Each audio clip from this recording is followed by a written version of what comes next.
continue to clean and enhance their personal performance. So whether, you have a good game up front, but you don't bump off some twist and protection as good as you want, or receivers, the timing of the routes maybe a little bit shorter, back misses cut, or he sees he's loose with the ball. I just think you're at the time of the year where practices can always get a little shorter because you don't overdo it. And that being said, that's when fundamentals can start to regress. Guys take things for granted, and you start running zone plays, and after a while, linemen just start running left and running right, and they don't really identify and get their aiming points and landmarks. So we're trying to just emphasize to the group that there's, you're always, Coach Marzul's saying, when it's going great, that's awesome, but enhance it. And we're just trying to push these guys to continue to realize that their best is in front of them. There's a lot of talented players here.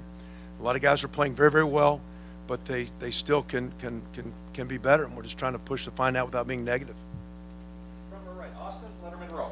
Kevin, you've been doing this for a long time, and this is just a unique stretch. I know you don't take anything for granted with Maryland and Rutgers, but you know that the next 2 weeks after that are probably going to be bigger tests, right?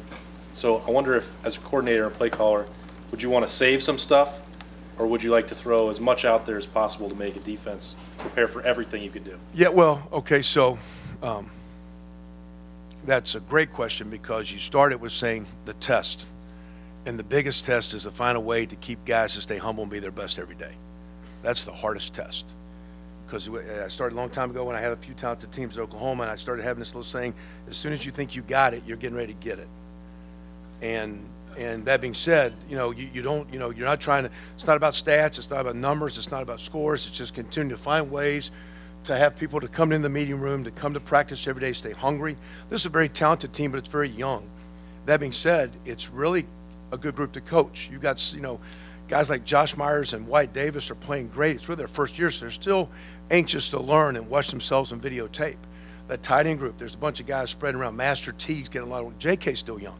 So there's a lot, Justin Fields, very young. So that being said, we're not saving anything. Sometimes just things fit certain coverages and certain fronts, and there's just ways that you attack personnel. There's ways that you attack defensive structures.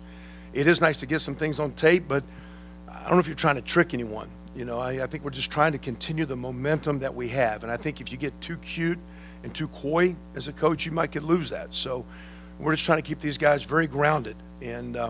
And like the question was asked, like, we're playing really good, but we can be better. It's just trying to find ways. We had Chapel. I heard a great line from a guy I never heard before, and everybody knows the line, you can take a horse to water, but you can't make him drink. But then the Chapel guy says the key is, can you make them thirsty? And I think that's the key in our meeting rooms, is to make our players thirsty. They want to come in and keep learning. Go to the practice field and be thirsty and want to practice better. And I think there's a little tact with that and a little art. And I think our coaches have worked hard offensively to keep players engaged. There's a lot of guys that want that ball, but there's only one ball in so many plays. And you got guys like, KJ Hill plays a half. How many catches or touches we had if he had a second half? And the same with the Lavi and those guys. But that being said, the ball gets spread around. So you check your ego, you try to stay humble, you try to stay hungry. And to me, that's the biggest test that we have each week, is to keep our kids grounded, feet on the ground, and keep pushing to be their very best down the stretch. When you are installing some of these mesh or pick-looking plays, I think 2 of the touchdowns, Jeremy was going across the middle and setting a screen or looked like that. How do you teach that so that they avoid the contact, avoid getting the flag? It's kind of like in basketball, where and it's sometimes even in tackling now. When guys launch into people, they're going to get called for targeting. As we go, and there's going to be some contact, but if we are working our way where we're trying to avoid contact, so if you run and just plow into a guy, you're going to get called.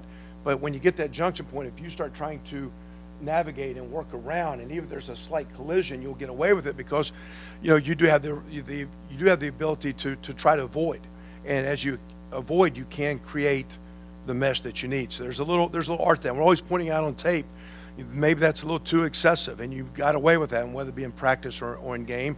Or, hey, this is really ideal how you got to that point, and you really created that little cluster that creates the opening on the crossing routes. From the right, Bill from the Dispatch. About Garrett Wilson, you've coached a lot of talented wide receivers.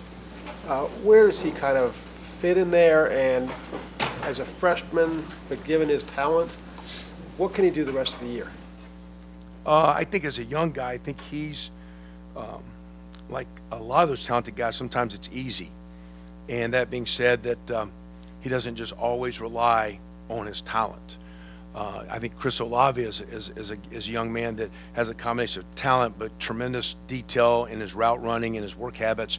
Whereas young guys, sometimes we think Garrett gets away with not as good a release as you want, but he's still quick enough or good enough athlete to make an acrobatic catch and all that. And I think he's just one of those very talented young guys that you're trying to get him past because as you continue to play, as games get bigger, and what as coach would always say, talent gets equated. And when you play in the upper echelon of our opponents, and as these kids get moving even past here to the NFL, to be great, you can't just rely on your talent. I think a lot of our young freshmen come in, they're so talented, they're used to that. And it's getting them to go past the talent, have those great work habits, those great practice and fundamental periods. Like right now, as our fundamentals get short because of individual periods, our fundamentals actually have to become a part of team. And if you are a young player and you rely just, hey, I'm fast, run down the field, and you'll get a release, when you're playing against a great corner, you're going to get jammed up. So it's just him learning as a young guy how to practice at an elite level that matches the talent. You know, I said when I first got here, in my time in Oklahoma, I never saw Adrian Peterson lose a sprint. Terry McLaurin's here 2 weeks. He said, Coach, he beats me by 10 yards every day, and I'm running as fast as I can. Because he was a talented guy that had unbelievable work ethic. And that, to me, is what separates. And so a guy like Garrett, as he has all his talents, he keeps learning how to become a because I think you learn. I think working hard is a talent. You don't put it aside. Matter of fact, it's a lost talent in our society right now. You know, it's a talent that gets shoved back and pushed aside. I think guys that work hard become the great players. I think it's one of the foundation principles of our program, why it's been so successful. And guys like Garrett, not that he's a poor worker, but as he becomes an elite worker with elite talent, the sky's the limit for a guy like him. Not a sensitive subject, but Indiana, your former school, is ranked for the first time in 25 years. You recruit a lot of those players. Is there some pride in what they've done? Yeah, you know, I get a chance, to watch us. I think on that two deep when we played them is about 24, 25, 26 of those guys that we had recruited, coached, played. A lot of those guys are contributing. I'm really proud of those guys having the success that they wanted. They were part of two bowl teams. They've been very close the last 2 years, and now they're on a good roll, and they got some great competition down the stretch. So I'm very, very happy for those guys. I got two daughters over there. Open day week was Dad's weekend, so I recruited and got to drive by to have a meal with my two daughters and spend some time with them. So, again, very proud of those guys. Very happy for them. And like all jobs, those are tough jobs that take a lot of energy, a lot of work. And, we were proud of what we started, and really for the players, very, very happy that they are continuing to have success. And hopefully they're just scratching the surface and they'll keep going.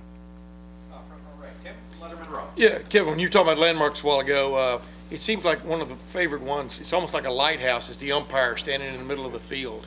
Are you ever concerned or worried about that guy, where he stands in the middle of the field and some of the things teams like you guys like to run off of him? Years ago, I know Coach Cooper, you'd actually bring that up in pregame to refs, but I think our refs now have so much more access to study film, and they watch, and I think they're much more prepared because of the video capabilities that they come in and they know where the routes are. And actually, the umpires are really a couple yards deeper than they used to be because so much is coming across them. And sometimes you can actually use that ump as an extra body to get a little rub for you, too, if you want to from time to time. So he creates some clutter in there, too. So. And one of the quick things, you and Stud, with this offensive line, how would you describe it right now? I know there's always improvement to go, but they've dominated the line of scrimmage quite a few times, almost every week this year. What is different? What is good about this group that you can put your finger on?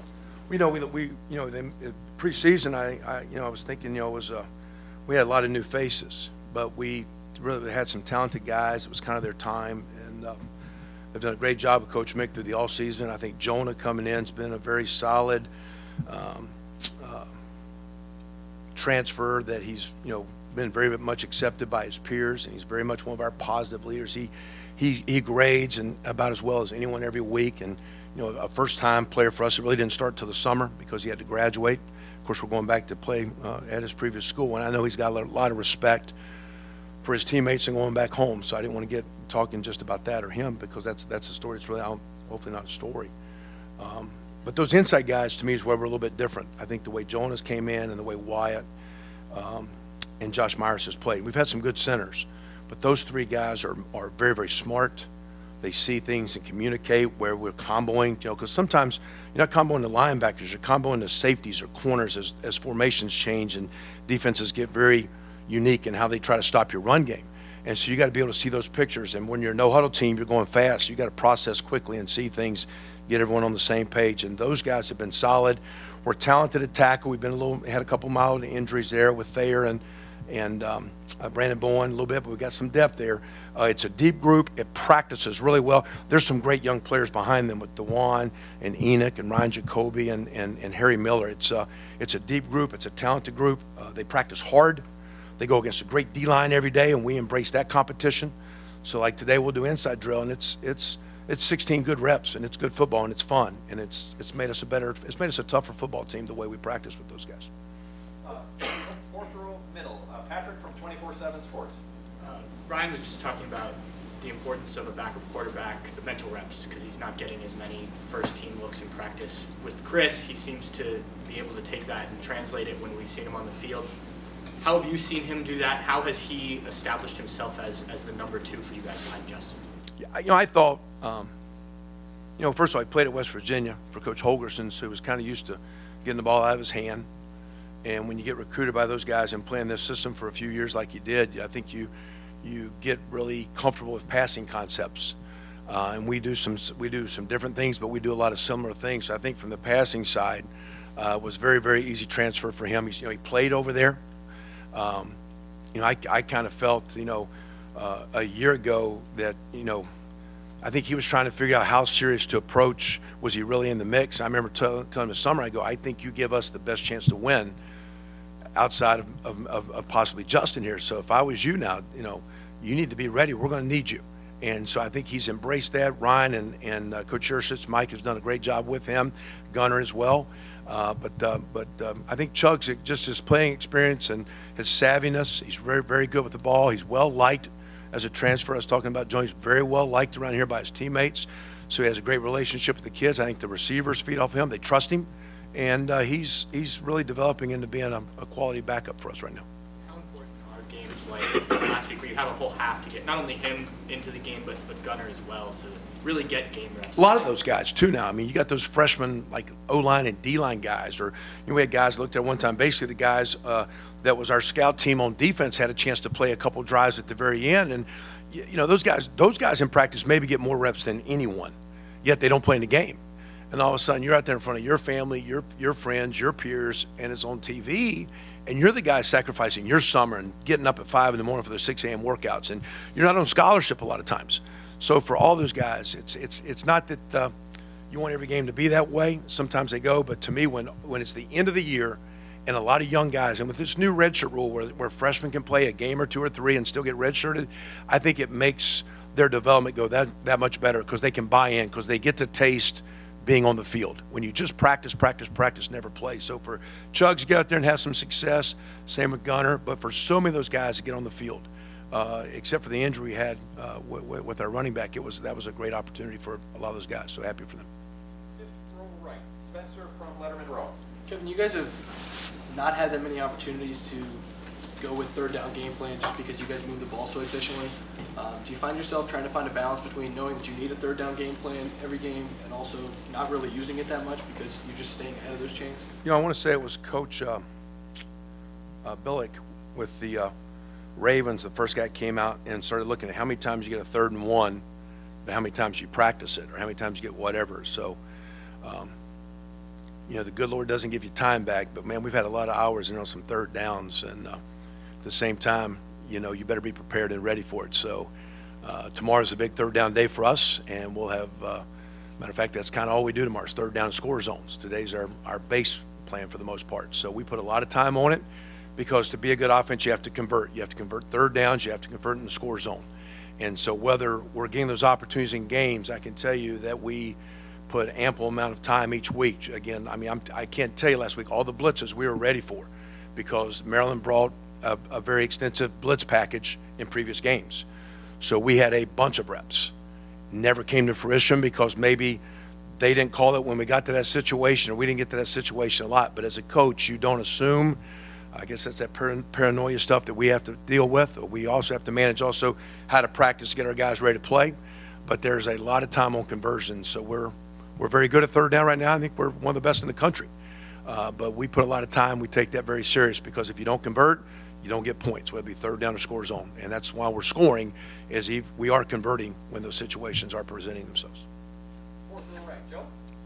With Rashod going back to defense, what were the conversations with him and the rest of the coaching staff, and what is his ability to play both ways, say about his mentality and his versatility? Yeah, that had been talked about for a year. He's always had the itch to want to go back. You guys remember the one little where he slapped me around in practice out there back last winter and made me look like the old guy that I am. I just felt last week we had a few nick-up injuries. Some guys have been out, and I went to Coach Johnson. I said, hey, we've kind of kidded about this. Do you think you need Rashod this week? And he said, yeah. I said, well, he's doing good enough on offense. I said, just when do you want to do it, and how do we do it, and how do you practice? And before I walked in, he just grabbed me and said, what do you think today? And I said, well, today's our base play, base day of what's going on. You tell me when you need him, you can have him. And hopefully I think he's mature enough as a fifth-year guy that we can minimize stress for him and just put him in good situations. I know the defensive coaches will put him in situations where they think he can handle it. And now me having coached him for 3 years, I think I got a good feel of what he needs and all this. We'll just go back and forth. He's not going to have a full playbook on both ends, but I was happy for him to get a sack. I was trying to get him a couple passes that didn't come his way last week, but we're going to keep bringing. He's had a solid year, and he needs to finish up. He's on track to graduate in December, which is going to be a great deal, and we're going to keep pushing him to the finish line very hard. Third row right, Rob? Dispatch. Kevin, so you've been so dominant. I think point differential plus 40. 1995 Nebraska, a lot of people think the greatest team ever was plus 38, so you're doing better than that. Do you really know what you have until you get in a crunch time game? I mean, you're allowed to be curious as a coach. Do you ever wonder about that? Like, when is it coming and how will you react and how good are you? Yeah, I think the only thing I can say is you're never going to know till whatever those situations present themselves. But I know we practice against a really good crowd on both sides of the ball, and we that's one of the foundation pillars of our team is the way we work and practice, and we go good on good. So that being said, when the talent gets equated, it's not like we're just having walkthroughs and going against the down the line guys. So you still got to execute when the lights are on and it's loud and all that kind of stuff. But I just think the way we practice, to me, is more encouraging than the talent we have. I really appreciate the way our kids come to work. And I think when you're having good practices and you're going against great competition, you trust when you get in that game environment that you'll be ready to execute it at a high level. But until we do, Do you look forward to those times? I mean, you love blowouts, but do you look, as a coach, seeing how your guys do when it's all on the line? yeah, I mean, at the same time, I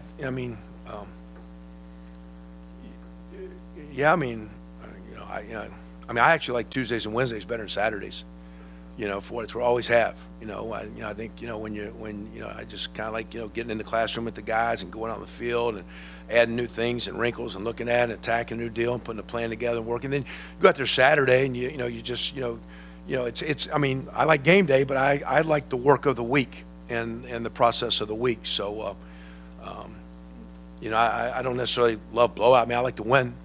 And you always take a lot of pride when you're doing whatever it takes to win, especially in those close games when you're taking care of the ball and you got conversions, you're playing good in the kicking game, and it comes together in all phases. So at the end of the day, I mean, we're the games have went so far the way they've went. Okay, I just know the way we practice, I think, gives our coaches, and with that being said, I think it gives our players a lot of confidence each week that they have a chance to play well.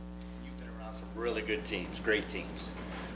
What to you is the it factor that makes them what they are, what they become? I think the teams that are the closest, it's one thing to have talent, but I mean, some of the teams have sometimes maybe not as much talent as others, but are very close, and there's just a little bond, care, love factor that they truly have for each other.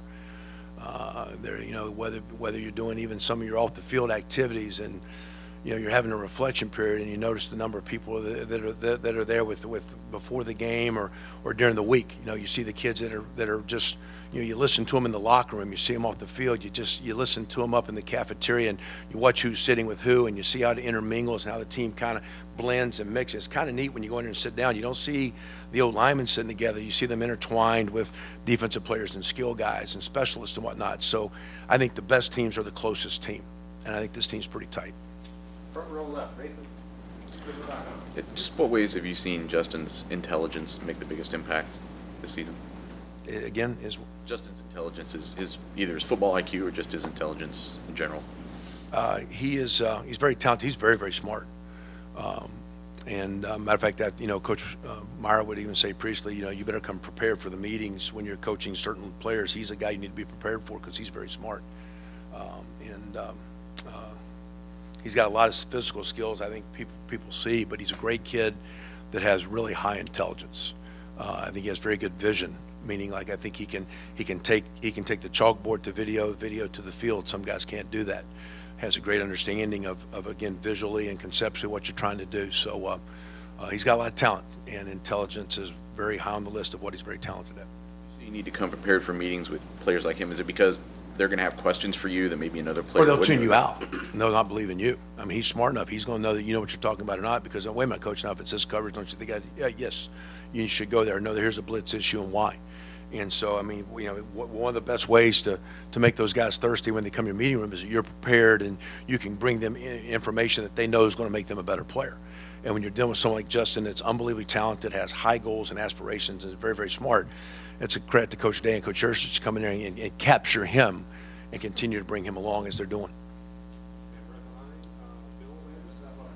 Kevin, it seems like wider zone runs have become more of a base run play for you guys than maybe tight zone, inside zone has been here in the past. I'm just wondering, is there anything about JK's skill set or the skill set of your offensive line that's allowed that play to maybe come to the forefront and be featured a little more? Yeah, I mean, and it's kind of like you kind of mix them, because the tempo of the runs and where they hit. You got to be careful that we don't do too much because some of the clean fundamentals and aiming points and tracks, like I say, you can just start blindly running left and right and really mess up the play there because you're just, you're not doing exactly right. We weren't thinking it necessarily fit JK, although it does. It's a play over time. That years and years ago, everybody started doing with McNally and the guys at the Bengals between inside and outside. We'd had a lot of success at Oklahoma doing it, had a fair amount of success previously over at Indiana. I think with the line we had and where we thought we were at tackle, I think Coach Day just wanted to look at it a little bit in spring to see how it went. It just kind of snowballed.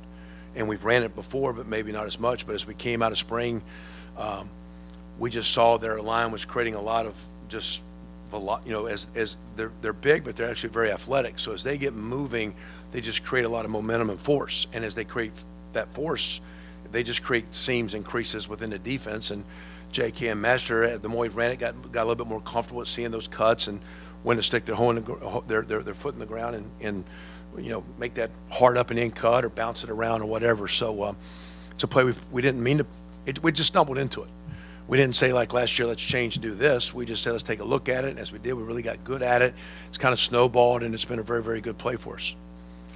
Last set of questions in the front, Joe. Kevin, when Jonah Jackson went in the transfer portal, you were one of the first coaches to, I think, from Ohio State to call him. When you called him, what do you remember kind of telling him about Ohio State and what impression had Jonah made? Yeah, he was. I had gotten wind. And when they called us and said he was like in the portal that we were allowed to contact him, I think he was caught off guard by the number of people that were reaching out to him.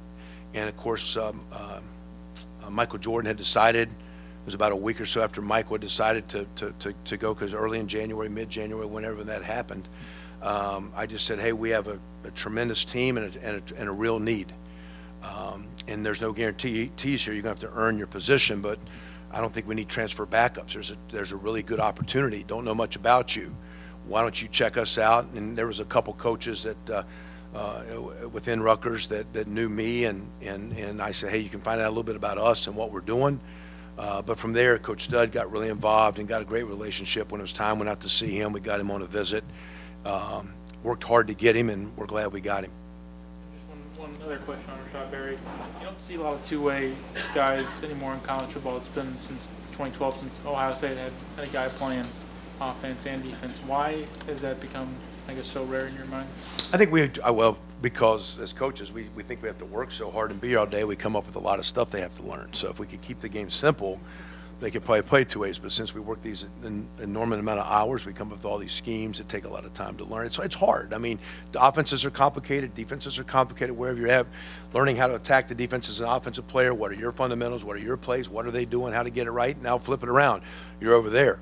This formation line up here, that formation line up here, this call do this, that call do that. If they go to empty, check this. I mean, it just gets a lot after a while. So you got to be smart. There's a lot of talented players that maybe over time some guys have, here we've had enough depth, maybe you didn't need to. Right now it's a unique situation. Rashod came to offense because we had a dire need at tight end. We had some young tight ends that weren't ready. Marcus Ball was the only veteran. We needed him. He has done a tremendous job for us the last 2 years. We've developed that position. Rutgers came on. Jake Hausman's gotten better. Luke Farrell's very, very solid. He's very comparable to those guys. Defense has always had a bunch of depth at the end. This year with some minor injuries, they've got a little thin. So the door kind of swung open that way for him. We didn't want him to be a two-way player. And that being said, he's not really a two-way player. He's a situational player playing on both sides of the ball. And there'll be certain situations that I think Coach Johnson will put him in to give him a chance for him to be successful, but more importantly for our team to be successful. Thank you.